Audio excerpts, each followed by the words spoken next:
Greetings. I'm Elder Blacklight. In a minute, we're going to show you we're going to give you another example of do for self in Detroit. We are talking about building the internet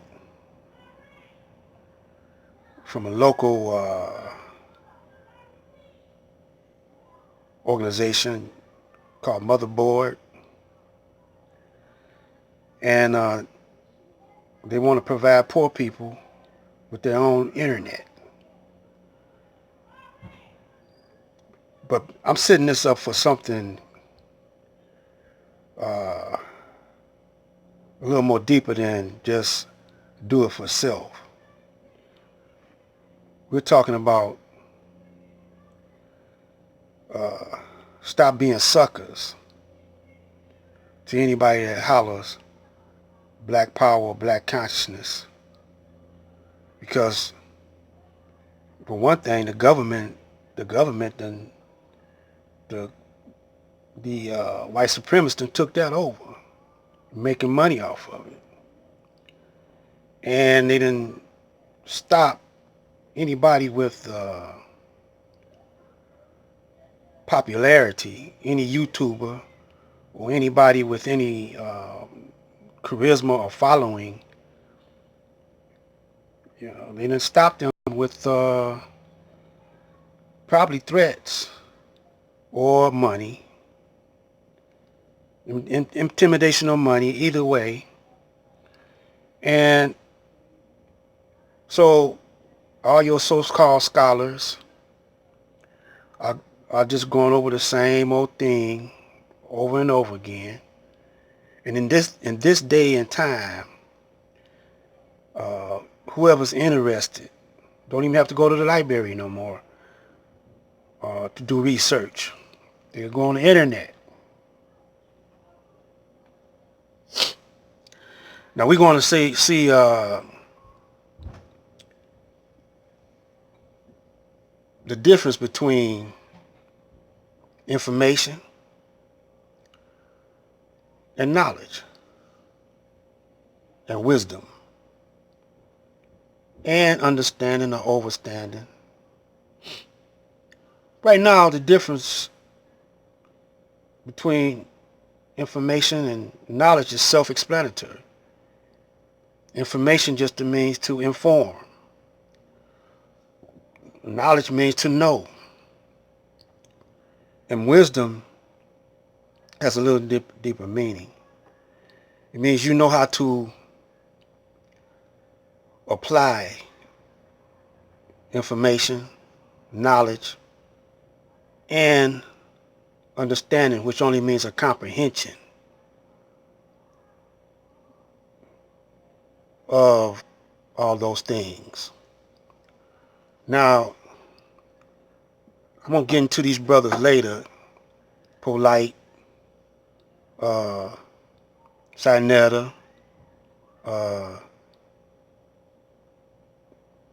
who else? Young Pharaoh and Seti. Those are the main ones I'm going to be jabbing at.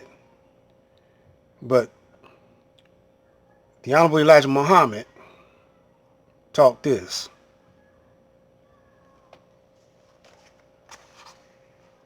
Supreme wisdom.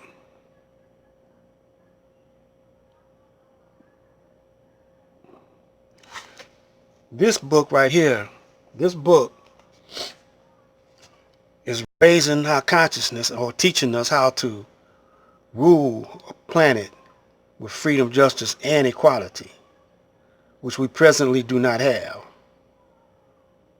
So I remember I was in a band. I've been into music ever since I was 4, whatever, and eventually I got a band and a singing group. And I knew how to seek out talent because I formulated the singing group. I formed it. And partnered up with a band leader by the name of Bobby Franklin over here in Detroit. We grew up together. We went to school together. Then later on, I started piecing together my own band. So I got a good understanding of music. I can carry a tune. I can keep a beat. I know harmonies. I know how to arrange. Now I'm learning how to stack tracks and mix. You know, this is my hobby now that I done became older. I used to be on the road a little bit and toured a little bit, different states. So I never did go overseas, but you know, I'm not complaining. And I was born into the Nation of Islam. I'm not going to go into all that. But anyway, I know that you got to have unity to get harmony. And unity for a band and a singing group to play and make money together. You need a good team with you. I don't care what organization you in or what church you in. If you don't have that, it's not going to last. So with that, I'm going to get into this video right here. Now this is homegrown scientists. The state of internet in Detroit is quite sad. 40% has no connection. So from food, housing, clothing, shelter, all the skills been stripped from us. It's like, damn, I gotta build everything from the fucking floor up. Digital justice looks like no shame, you know? It looks like giving internet to people. It looks like building networks. That's why I'm doing it.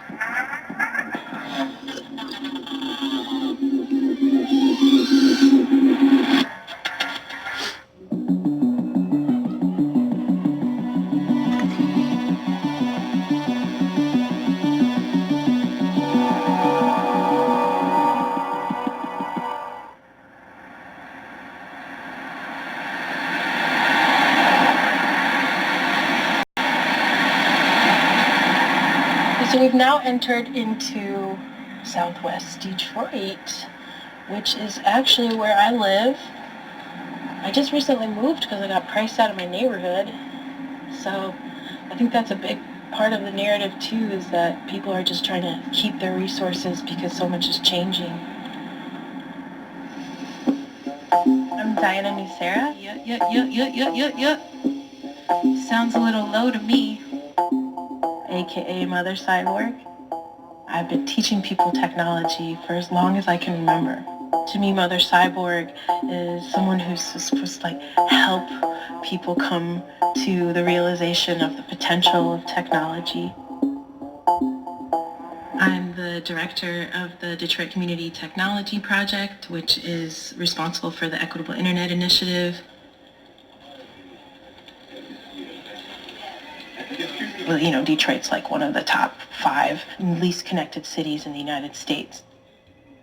So what happens when you have half of the city that has 1,000 megabits per second and then the people with the least resources only have 10? I think that causes a huge problem as far as what you can do with access. Because of high foreclosure rates and because of bad credit, a lot of telecom companies don't offer good service within these areas, or they won't even turn on their fibers. So we have a lot of dark fiber that doesn't have internet running through it throughout the city. So we have gigabit fiber that we've purchased from a ring that was recently built downtown. They have built fiber up to a rooftop, and that rooftop then has a router that then is being pointed to each of our community centers. There's a global infrastructure. A lot of that fiber runs underneath cities and under the floors of oceans. That internet infrastructure then has these exchange points throughout the world. And the exchange points are where internet service providers then tap in to be able to exchange information. And then from there, internet service providers then build infrastructure to then share the signal. And so that's where we come in. We need to build our own infrastructure and rethink internet service providing and access in order to reach those people that have been traditionally left out and marginalized. So the work we've been doing is not just about access, it's about building a healthy digital ecosystem. We're also building an infrastructure that was missing in Detroit. What evolved out of that was what we call the Digital Stewards Program. We have now trained trainers in 3 neighborhoods in the North End.